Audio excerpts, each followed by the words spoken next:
Well, good morning, everyone, and welcome to this Med Dialogue. This morning, we're going to discuss how to rethink the energy sectors after the shock of the COVID-19. As you know, this session about energy has been one of the focus of Med, even from the very beginning of these meetings physically in Rome. And the reason is that energy is seen as a powerful tool of cooperation, of creating shared prosperity, of creating stability in the Mediterranean. Many things and projects were underway when the outbreak came into at the beginning of the year. So what's happening now? What are the trends that are accelerating and the ones that are slowing down between prices, state budget, investments, and also the transition to a more green and sustainable energy? We'll discuss this with the oil minister of Iraq, Izan Abdul Jabbar Ismail, and the minister of petroleum and mineral resources of Egypt, Tarek El Molla. But we already have connected Joseph McMonigal, who is Secretary General of the International Energy Forum. Good morning, Joseph. Andrea, nice to be with you and everybody at Med 2020. Oh, very good to have you today. The International Energy Forum is the world's largest international organization of energy ministers from 70 countries, and it's a very relevant platform for international dialogue on energy. So it's very good to have you here today, and would just like to start with you because, many things happen in the energy sectors after COVID. We saw, if we take prices as the indices, as we as financial journalists, we do on a day in, day out basis, we saw that we started the year around 60 and then the price crashed in April close to zero or even negative. That was technical, but then there was a rebound. And after, at the beginning of November, the news of a vaccine were launched by some big pharma. The situation changed. There was a rebound. The Brent and crude are up 25% more or less November to today, in the last 30 days. And the energy sector S&P indices is up 35%. How do you see the current market conditions? Because today it's a kind of a special day. There's an OPEC Plus meeting underway. They discussed over the weekend, and they will probably announce in a few hours their decision. How do you see the current market condition? What was the reaction of the market? Yes, to COVID on one hand, but also to the idea that sooner or later the world will get back to, people driving, people flying, and ships traveling a lot with goods. Well, thanks for the introduction. And before I answer the question, let me just first start by commenting on some recent events and I think what are rising tensions in the region that have implications for both energy security and economic recovery. Last week, we saw 3 attacks on energy facilities and infrastructure. One was on a fuel tank facility in Jeddah, Saudi Arabia, another on an oil tanker that was out in the Red Sea at another Saudi terminal, and also an attack on a Shell Egypt oil facility in Nigeria. And then, of course, this weekend, there was the assassination of one of Iran's top nuclear officials. I'm really concerned that we're in a critical period here, especially with the transition to a new administration in the US and those that unwisely might seek to take advantage of the situation. So I would say, to start off, in answer to your question, I think there's tremendous geopolitical risk at the moment. And I would urge restraint and caution on all sides. From an energy perspective, these events also serve as a reminder to both governments in producing and consuming countries, as well as the global energy sector generally, of their responsibility to maintain energy security and market stability in ever more complex and interconnected world markets. And more importantly, I think global economic recovery depends on these critical energy infrastructure facilities, including these production, upstream facilities, refining, transport, and ports, as well as free and safe passage in sea lanes, one of the topics of the East Med today. So back to your question about COVID in particular, because I think the events that I just talked about really add to the risk that's been created by the COVID pandemic. which as you noted, has brought energy demand to historic lows. We find ourselves now in a second wave of the virus in Europe and the US and in many other parts of the world, and oil demand continues to struggle.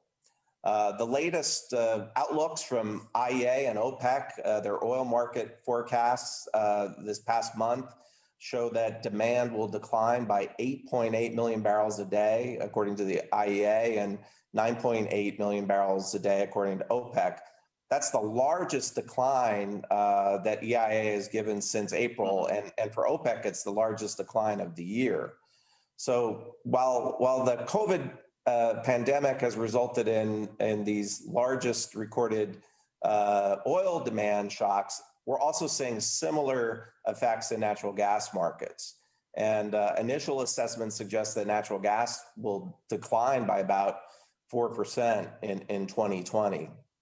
So in addition to the fallout and the consequences of the pandemic for the energy market, uncertainty makes it especially difficult to navigate. And although, as you noted, recent vaccine developments signal a light at the end of the tunnel, there's no silver bullet to bringing energy markets back to pre-COVID levels, and really uncertainty prevails.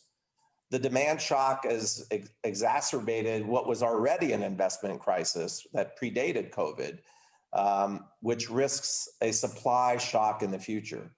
On the other hand, we're seeing greater policy momentum, especially in Europe, towards emissions reductions and greater calls for smart energy transitions as part of a green recovery in major economies. But at the same time, I think we all recognize that hydrocarbons will remain a part of the picture, comprising between 23 to 25% of the world's energy mix into 2040 and 2045. And this requires balancing two priorities, reducing emissions and increasing affordable access, and meeting growing energy demand while achieving these shared climate and development goals. So enhancing connectivity through clean fossil fuel technologies and energy market integration can help reignite global economic growth, facilitate energy transitions, and share prosperity with future generations.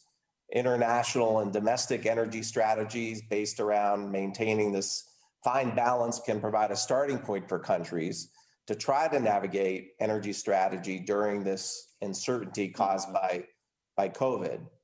Yeah, for sure. And I will get back to that because I've got many questions for you, also about, all of you describe takes investments. And we know that investments are one of the first victim of this situation. International oil companies are slashing capex looking into 2021. And so also the energy transition, which was one of the most interesting engine in the energy sector, is someone says it's at risk of slowing down. But I'll get back to you because now I want to hear from Ihsan Abdul Jabbar Ismail, his Ministry of Oil in Iraq, and he's also the Director General of the national company Basra Oil Company. As you can imagine, today there's this big Opal Plus meeting underway, and the minister has been asked to join the meeting. So what he could do is to tape a video that he just shared with us. So just listen together to the Minister of Oil in Iraq. Good day. Thank you to invite me to attend this very important conference, and I'm sorry to not attend this conference directly due to some another meeting program. I'm Ihsan Abdul Jabbar, the Minister of Oil in Iraq, Prime Minister Deputy for Energy Sector. Iraq is one of the biggest important oil export in the country, in the worldwide. As a country, we were part of OPEC establishment in 1960, and now we are the second exporter, as you know, for the oil. Really, it was very challenging time during the last 5-6 months due to COVID-19 lockdown and what the bad story of oil price fall down. Alhamdulillah, there is some hopes that the energy market will be recovered within the next 3 to 6 months. Iraq within this time was challenging also its commitment to OPEC. OPEC cut. There is more than 1.2 million barrels of oil, of available oil. You cannot produce it due to the OPEC commitment.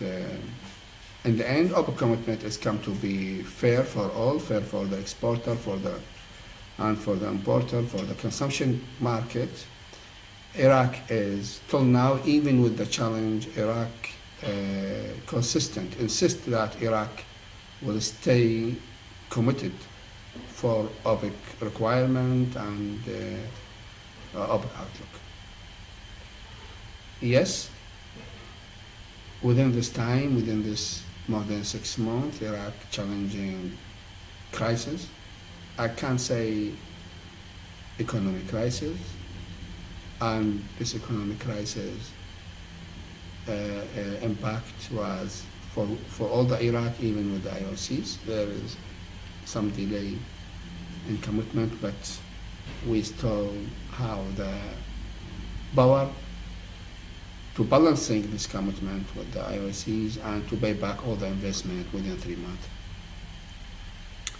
Iraq tried to be one of the balancing exporter to keep the energy market stability, and we do our best with our partner Saudi Arabia and Russia and the other exporter to keep the energy market balancing and to avoid any more fluctuated. Iraq also have its methodology and strategy about changing to new and renewable energy. There is real discussion with all the IOCs, how we can make decarbonization, how we can utilize all the produced gas to avoid more CO2 and CO, and how we can make some transaction to the solar energy and renewable energy. And alhamdulillah, we have good steps in that way. We are in direct negotiation with many investor and contractor to start many projects. Some of them is under awarding now. Yes, it is a small, not more than 300 megawatt, but it is good starting in the energy market. Our target is within 2040. Within 2040, we have to reach 20% of our energy production to be, inshallah, from solar and renewable energy.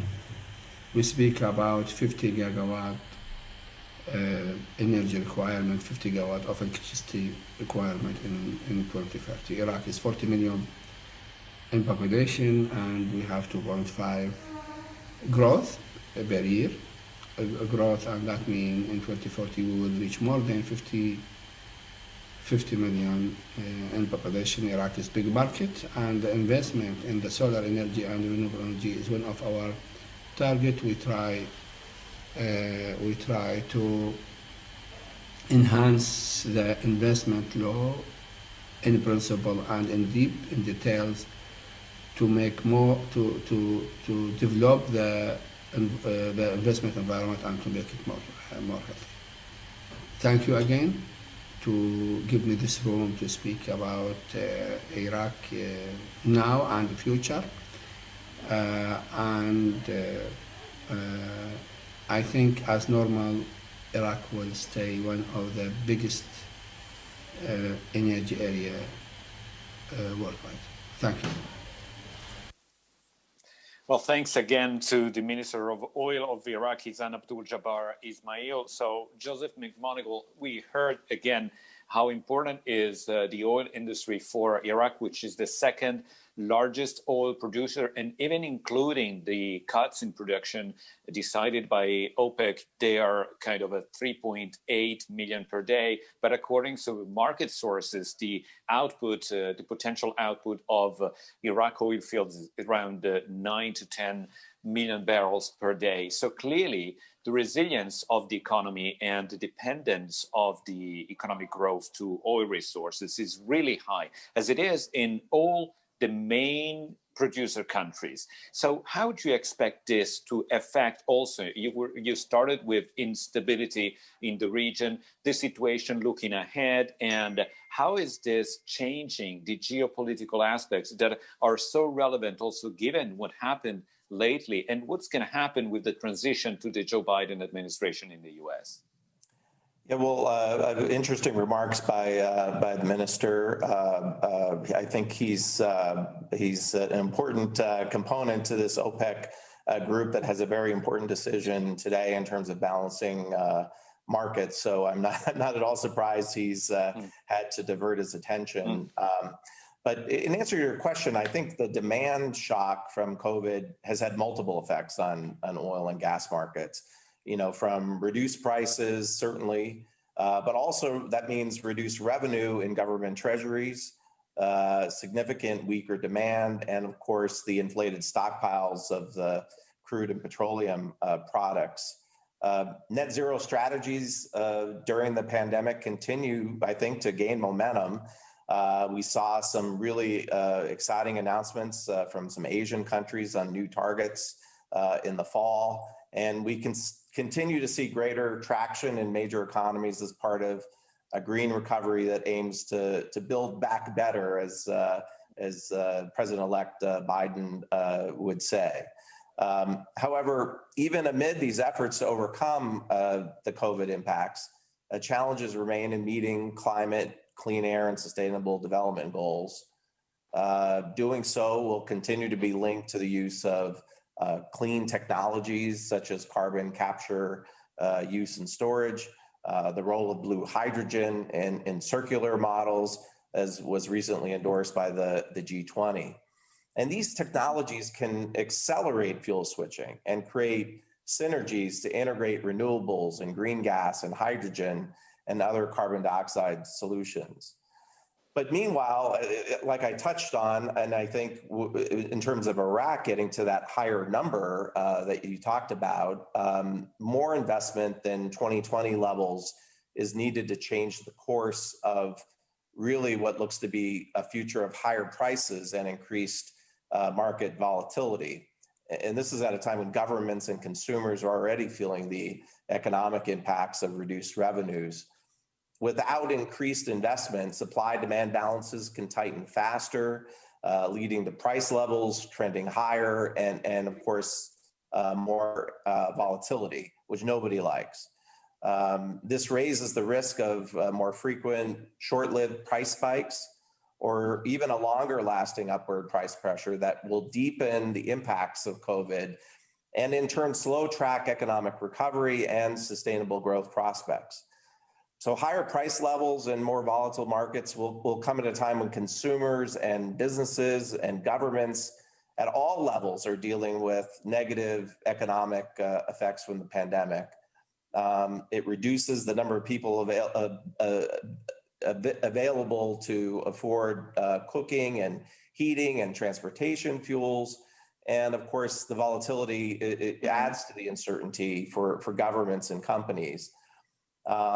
It also reduces, I think, the ability of oil and gas companies to afford investments in new, cleaner technologies to respond to rising regulatory and policy demands. So achieving these climate goals through long-term net zero policies and other strategies will be aided, I think, by facilitating oil and gas investment to enhance the short and medium-term market stability and really the deployment of these clean technologies at scale. Yeah, this is, I think, one of the most crucial points currently because, there's a big political will to accelerate in this direction. If you take Europe, for example, we know that the recovery fund will be devoted for kind of a 40% to the green energy transition. And we know that Joe Biden's first decision is to revamp the Paris Agreement, the Paris deal on climate change. On the other hand, you have big international oil companies in trouble when it takes to invest. And one of the market estimates says that between 25 and 40% of all the investments looking at 2019 will not be there due to this crisis. So you were mentioning how to help oil companies to maintain the pace of investment, to look beyond COVID-19 crisis and to be the real player of the green transition. Many large companies, including Italian Eni, for example, in an interview over the weekend, Claudio Descalzi, the CEO, confirmed the effort of the company to become a renewable company, kind of a green company. But at the same time, the transition is difficult. What can be done to, go through and to muddle through this situation?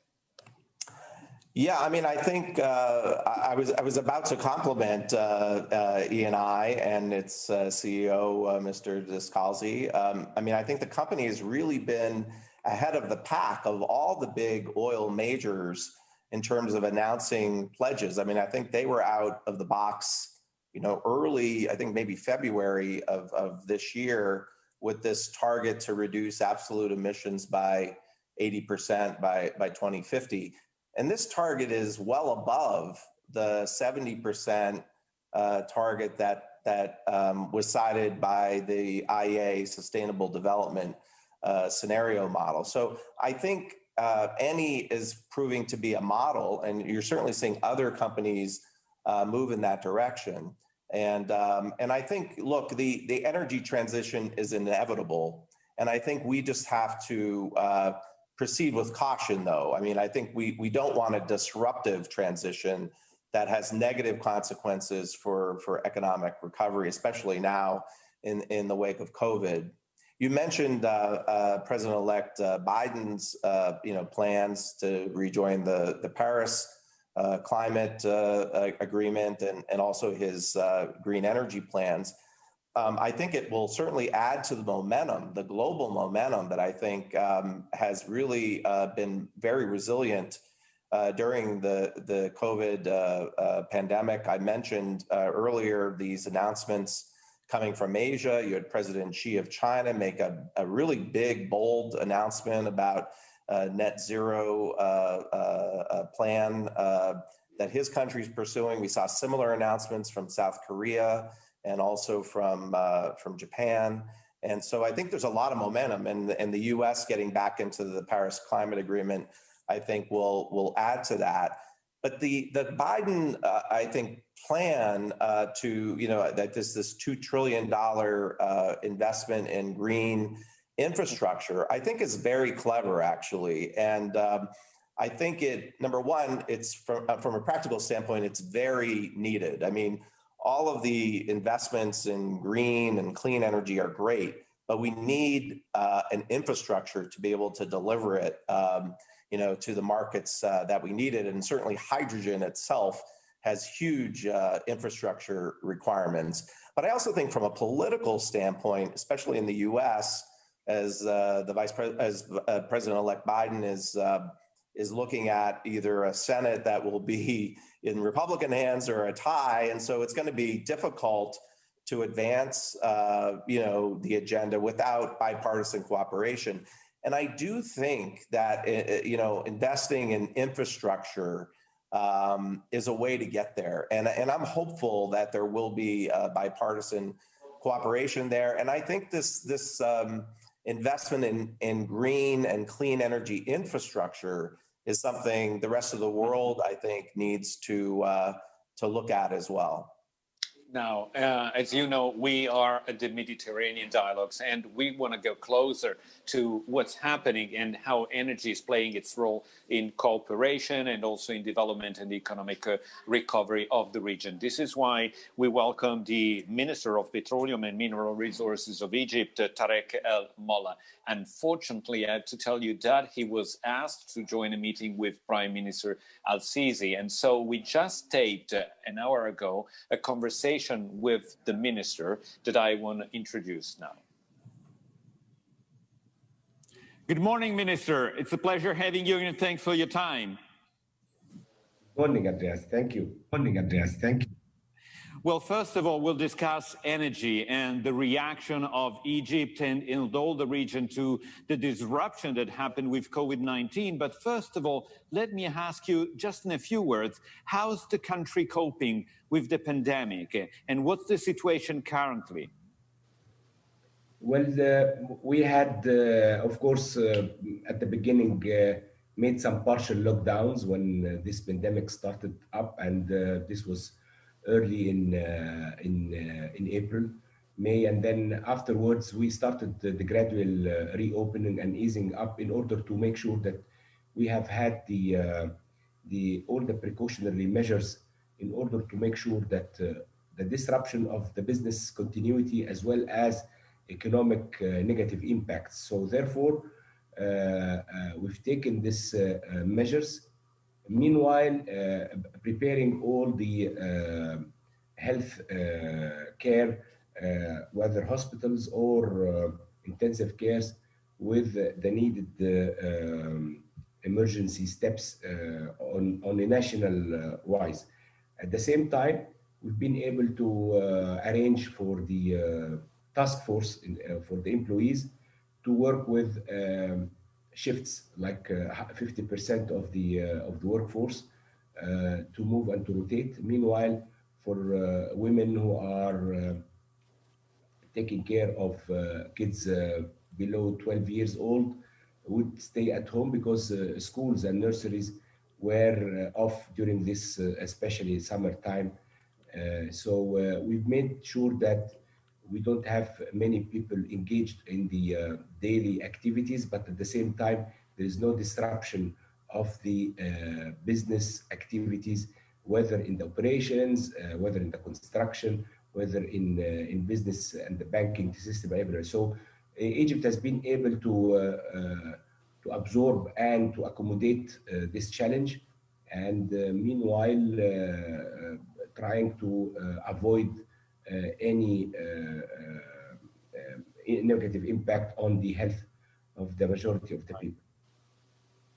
Now, we wish you all the best in fighting the pandemic, but it was an unprecedented shock also for the economy, the global economy, and also the economy of the MENA region. Now, for the energy sector, all the restriction and the lockdowns and the fall in demand of energy consumption created tensions in the market. The first question I have for you, you recently said it's a change of paradigm.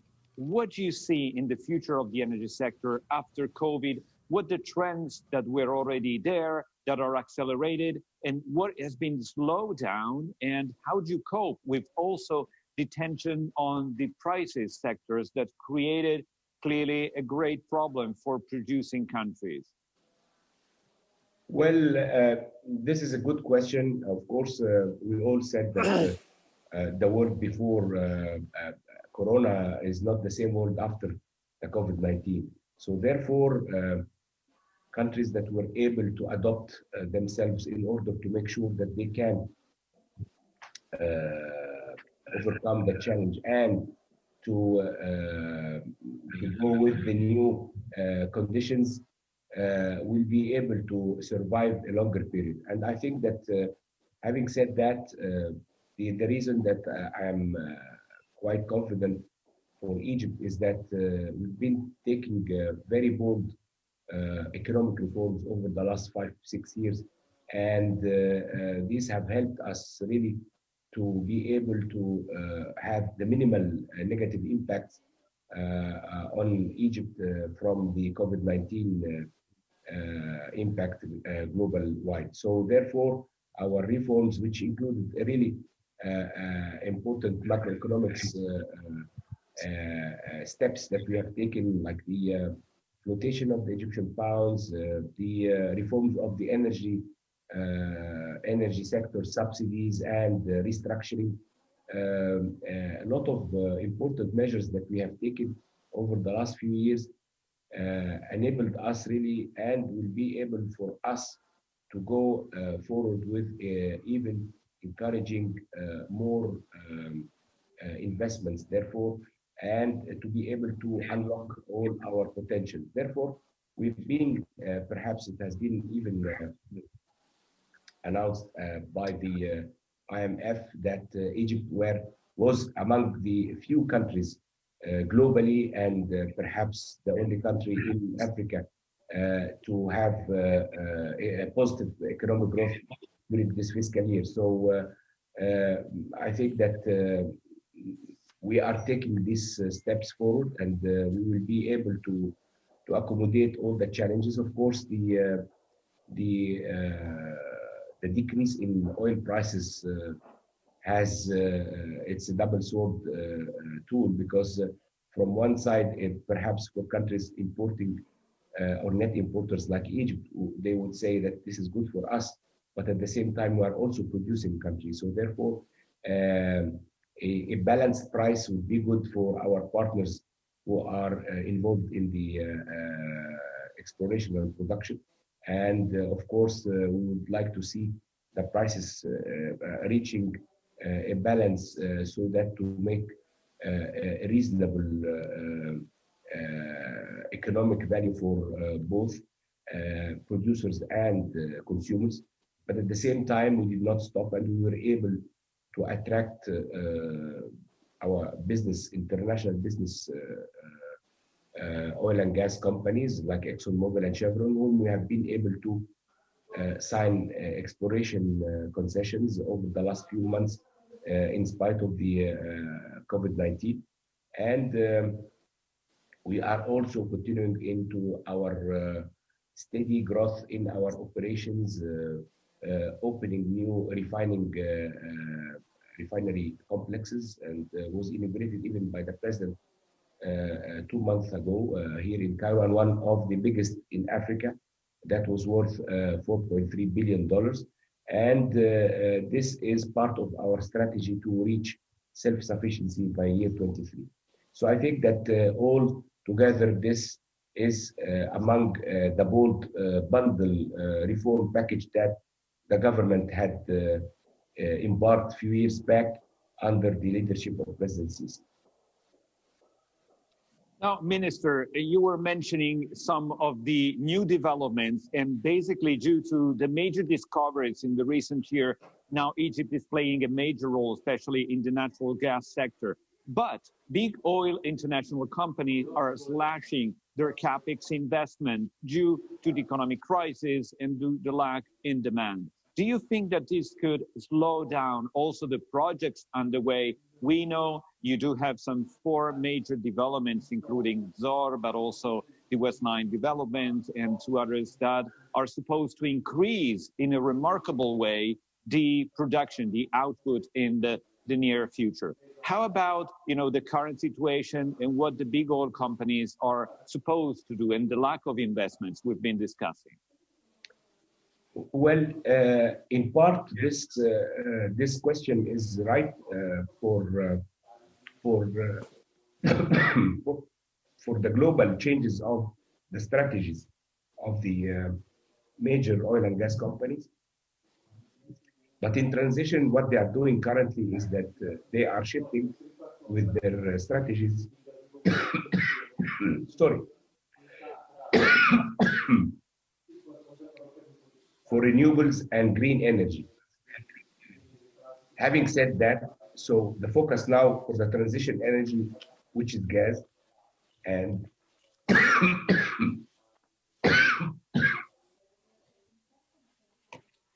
No.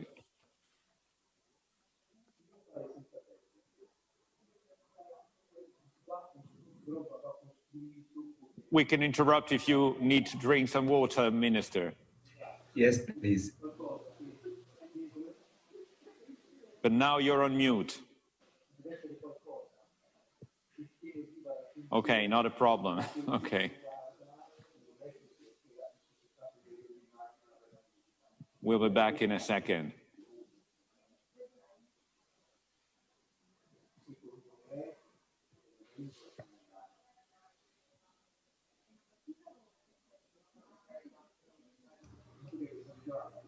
Here we go. Yes, sorry for that. Well, they have taken this measure of transition fuel, and which is the natural gas. So therefore, if you have seen us lately now focusing with our major partners in what we have incepted together on having the East Mediterranean, not only forum, but East Mediterranean strategy altogether. So therefore, when we see the major players like BP or ENI and Shell, they are all focusing on their offshore activities in Egypt. And lately, we've been able to get together also ExxonMobil and Chevron to join this big pool of major companies. And when they come, they will be working all together in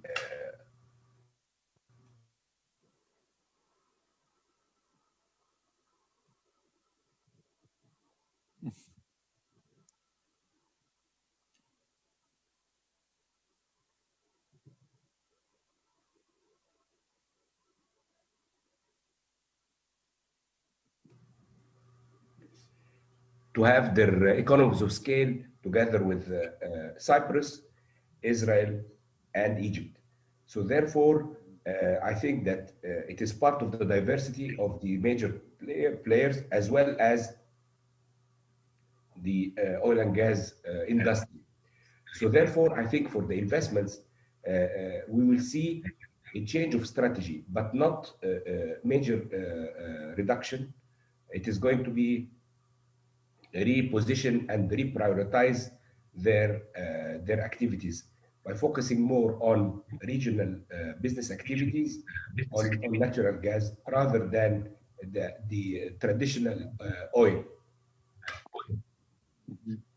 Now, you can take a time to drink if you need that, but let me ask you on this, which is very, very relevant for all the area, because you played a leading role in establishing the Eastern Mediterranean Gas Forum. And we've been talking and discussing also in the recent years, also with you, the role that energy can have to create more cooperation and to allow more safety, security, and also prosperity to the region. But it's not being a straight line. You know, there are tensions on the way, and I'm asking you, how do you see the role that the forum, the East Mediterranean Gas Forum, can play, will play to reduce tension and to create a different perspective of cooperation? And if you do already have some projects that you can share that will that will create some steps going forward.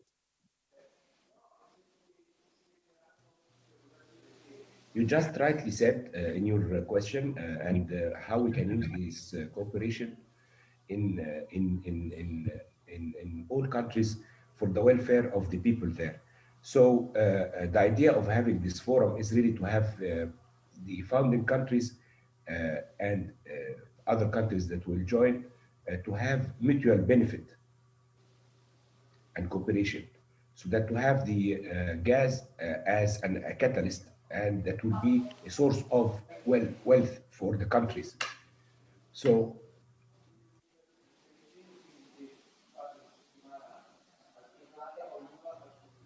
having said that, I think that we have already started common project, and we have initiated already with the World Bank a regional study on how to have this what they call a corridor, the gas corridor from the Eastern Mediterranean to Europe. We have already now currently gas coming from Israel to Egypt. We are talking about having a pipeline from Cyprus to Egypt. We are already exporting gas from Egypt to Jordan, from Israel to Jordan. So there is already existing projects and other projects under study currently. And now having this important offshore activities for major important companies will also create new opportunities for further development of these fields.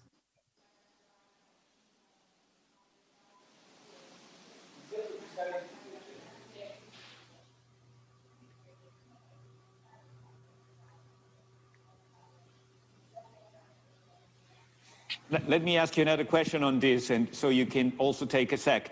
Now, Minister, do you think that geopolitical conditions in the Mediterranean area are supportive of this effort to use energy as a powerful tool of cooperation and creating also peaceful conditions in the area? Or do you think that looking ahead in 2021, there could be some major obstacles or some areas of confrontation, as we saw in the past, that could also slow down this process? What's your sense of this?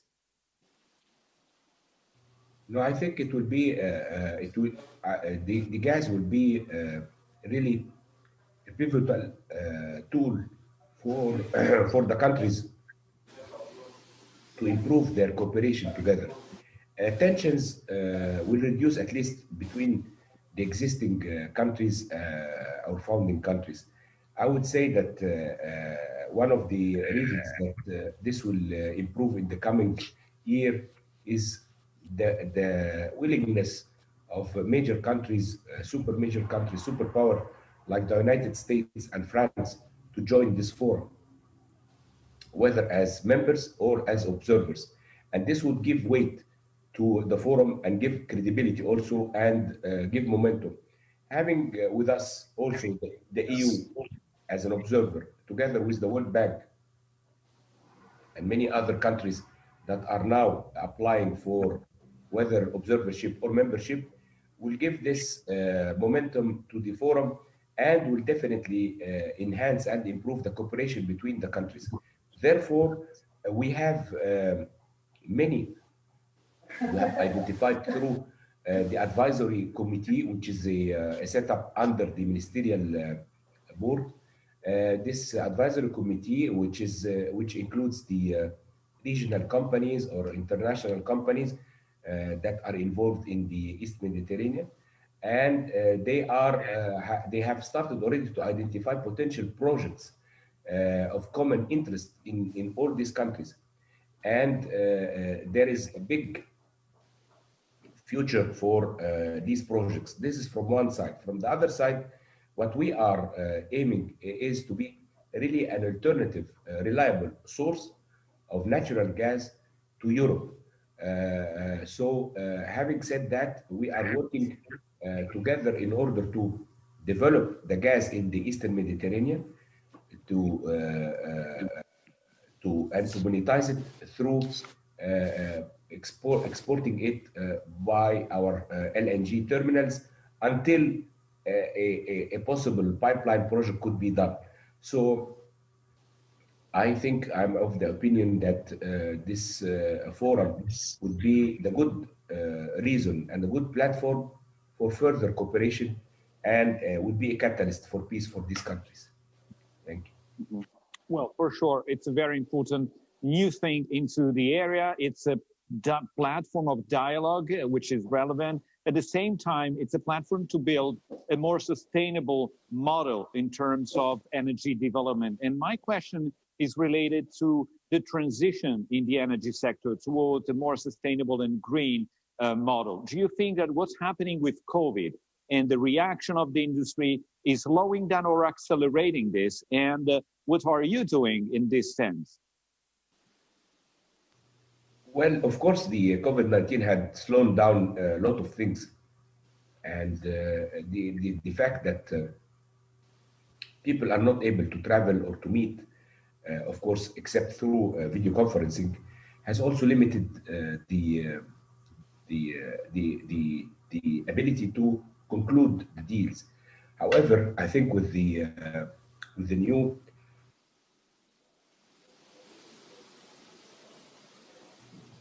new vaccine now that is about to be launched, I think by coming year 21, things will get back to normal, and we'll be able to see faster activities and to start to realize all the good things that we spoke about for the welfare of this region. And I think that the companies have lost a lot due to this COVID-19, and they don't have further luxury of time to lose more value in their shares and the economy of the countries as well.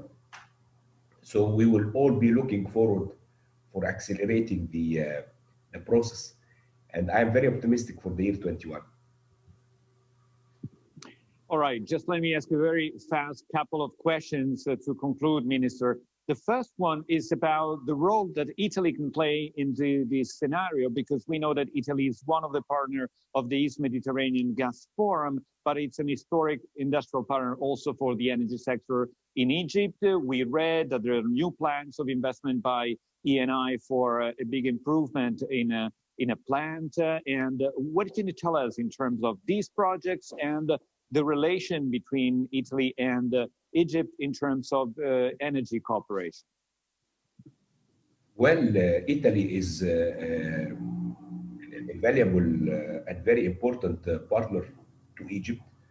It is a founder member, of course, of the EMGF. Plus, we have to say that it is the gate to Europe. So this gas, when it is exported from the Eastern Mediterranean, so our gate will be through the networks of Italy, the pipelines network of Italy. This is number one. Secondly, of course, when we talk about our partner ENI, they are the biggest producer of gas in Egypt. They have been here in Egypt for more than 65 years. And they have created a reliable long-term strategic partnership with Egypt, and a credibility that none of our existing partners have had, like ENI. Having said so, they are there and committed to Egypt, whether in the upstream activities or midstream or downstream. And we have many projects together, not only, as I say, in the exploration and production, but also in the downstream when we talk about CNG marketing or fuels or lubricants. And I think we have a lot of many projects together to come. So we value the partnership with Italy, we value the partnership with the ENI, and as we consider them our strategic partners.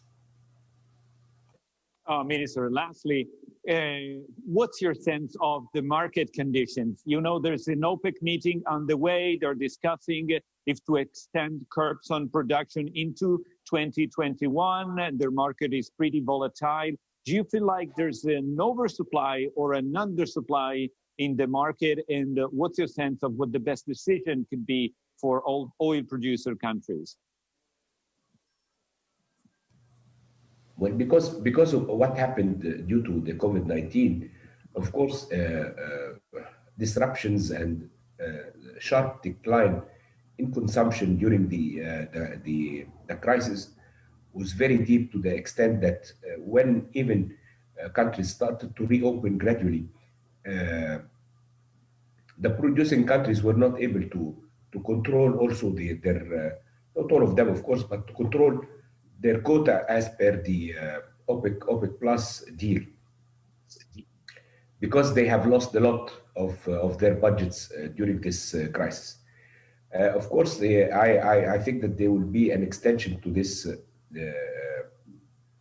to the deal in order to try to improve the prices as they have improved lately, just with having the news of the vaccine.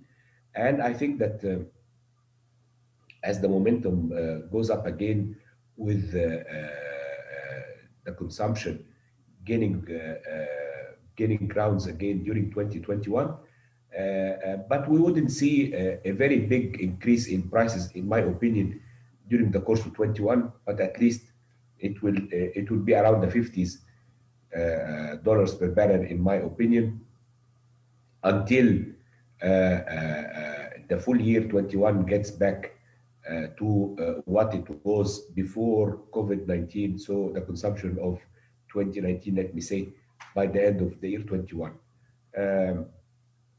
However, of course, the challenge will be for producing countries that new energy also has, due to technology, have also gained and grown during this time. So the challenge will be always there, and competition will be always there.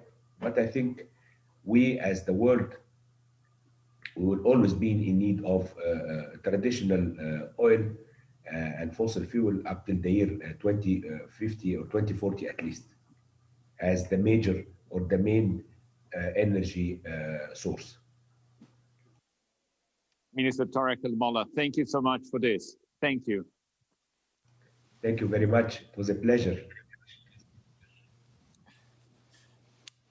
Thank you. Bye-bye. Take care.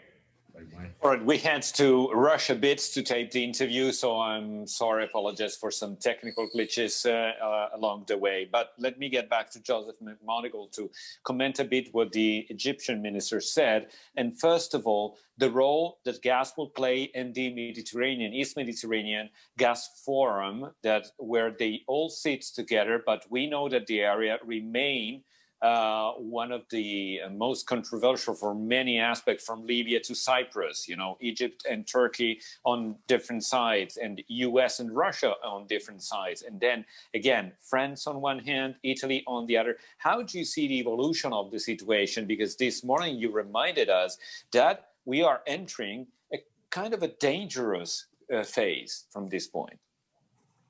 Yeah, as I was listening to the minister speak, it reminded me that sometimes crisis situations impacting energy security also have the potential to create panic and alarm, but they also have the power to bring people together and to achieve cooperation. And I think, at least I'm happy to say that throughout this crisis, that the response of the international community has really been the latter.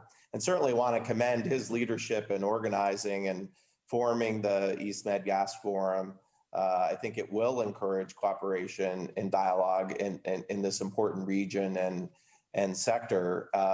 And I do think energy security and energy supply can be a source of cooperation. And so I think ultimately, when countries think about their economies and their citizens, I think ensuring adequacy of energy supply and cooperation on these fronts, I think, is really always the winner. And I expect that a lot of good will come out of this East Med Gas Forum. We're actually helping the forum in its formation stages and providing some technical advice. And I look forward to participating in some of their meetings. Mm-hmm. Well, that makes sense. And we know that peace runs also on pipelines that are connecting different countries and demand and offer, which is a good point. But, it's not a straight line. There are something on the way to manage. And there was another point, which is clean energy transition. Do you think that this will remain a priority even for producing countries that today are so desperate to cash in and to reduce the fall in the budget that were mentioned? Yeah, I mean, I think one of the things that he said that I wrote down some comments on was sort of a price balance, having a balance between prices. And I think, for the average person, for a producer to be saying that, I think seems a little bit awkward. But in reality, they want a situation where the global economy thrives because that's better for their business. And that's why, you hear, countries like Saudi Arabia talk about investment and stable prices because they see higher prices as really headwinds on global economic activity and growth. And at the end of the day, a healthy economy is good for their customers. So I think that was an important point he said. In terms of the transition, look, I think we're still on this race. I look at it as a marathon, but the race for the energy transition is still on. I think we shouldn't apply any brakes, as a result of the pandemic. But I think what I'm saying, and I think what the minister and others are saying, is we need to proceed with caution. There's some slippery pavement ahead, and if we're not careful, it can really disrupt global economic recovery. And so that's why I'm talking about investment. I see the minister was talking about investment, and I just think it's really, really critical. And just one last point, on not just on gas, but on oil in particular. The pandemic, of course, has had a tremendous impact on demand, as we've seen. Led to negative pricing in April, and I've talked about the numbers from OPEC and IEA. And I know it seems counterintuitive to be talking about a supply shortage when you have very weak demand, but this is something that at the IEF we're very concerned about. I mean, OPEC supply, yes, they're having this meeting today. They were very responsible in the spring, addressing the collapse of 20 million barrels a day being wiped off the market when the global economy shut down. And I think they've shown that they've been responsible in previous and subsequent meetings, and I think they'll be responsible today. But OPEC supply can come back very easily. It's really the non-OPEC supply, places like the US, Latin America, other parts of the world that, if there isn't continued investment, you're going to have a shortage. And it's really going to, number one, it's not just going to have an impact on prices, it also will have a geopolitical impact because you'll be depending on one part of the world for energy sources that keep the world economy growing and operating. So there's a lot, COVID has really thrown us a big curveball, if you will. And I just think we have to be responsible and very practical coming out of it to see the global economic recovery we all want. Is a balanced price in the 50s area, as the Tarak Mullah told us today? Well, I don't get into commenting on prices, but I do think OPEC has really what we worry about is market stability, because volatility doesn't help anybody. Maybe energy traders, but stable energy markets is what we want. And I think the action that they took along with the G20 in April really stabilized energy markets. Maybe I think there's kind of a floor on energy markets, but weak demand is also a bit of a ceiling. But I'm just worried that this is not a financial crisis that had long-term impacts on demand. This is a health crisis, and so I do think we see it in spurts.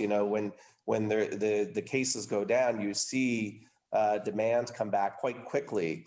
And I think that's what will happen. I think you will see a lot of pent-up demand, and I'm worried that supply will not be able to keep up with it, and the resulting higher prices will create headwinds for the global economy. Yeah, sure. And market are anticipating the vaccine effect, but That's very elastic, as we saw when the lockdowns are over. People tend to move as they did before. But we know that there are some sectors that makes a relevant stake of the energy demand. For example, jet fuel, which makes kind of 8 to 10%. And until long-haul flights will be back, it will be difficult. You said at the beginning, there's no silver bullet, but how can we rely, on these perspectives that markets are already anticipating? In a nutshell, because we have to wrap it up, what will be the main trend in 2021? What's your outlook? Yeah, so I think you touched on a very key point, this jet fuel demand part of the picture. We held a symposium in October with major players from the tourism and energy sectors that are really the nexus of this area, and really. Certainly, the tourism sector really needs these long-haul flights to come back in order for there to be a recovery there. And it's such a big contributor to the global economy and economic growth. But on the energy side of things, it's really the missing ingredient from oil prices moving to another level and demand increasing. And we think that with the vaccine, with airlines continuing to be leaders in terms of taking steps to provide clean environments and other social distancing type of and health measures, that we could potentially see an increase in 2021 of about 25% in jet fuel demand. I know that's optimistic. That's more than what airlines are saying or what energy companies are saying. But I mean, I think they're being, just extra cautious as a result of coming out of the pandemic. But we do think that if we have a vaccine, and we do have, the tourism sector in general continuing to practice these great, health measures, that we could see an increase in not back to normal levels, but at least an increase of about 25% over this year. This will be crucial. So thanks also for pointing out this point. And Joseph McMoneagle, Secretary General at the International Energy Forum, thanks for joining MED this morning. Even with this kind of a strange panel today with two taped interviews, but it was great having you. And thanks to the Energy Minister of Egypt, Tarak El Molla, and Hisan Abdul Jabbar Ismail, Minister of Oil in Iraq, for participating, even though with a taped interview today. It's a very special day also for the energy sector. And thanks you all for joining us and for listening, and keep going with the 2020 MED edition. Thank you.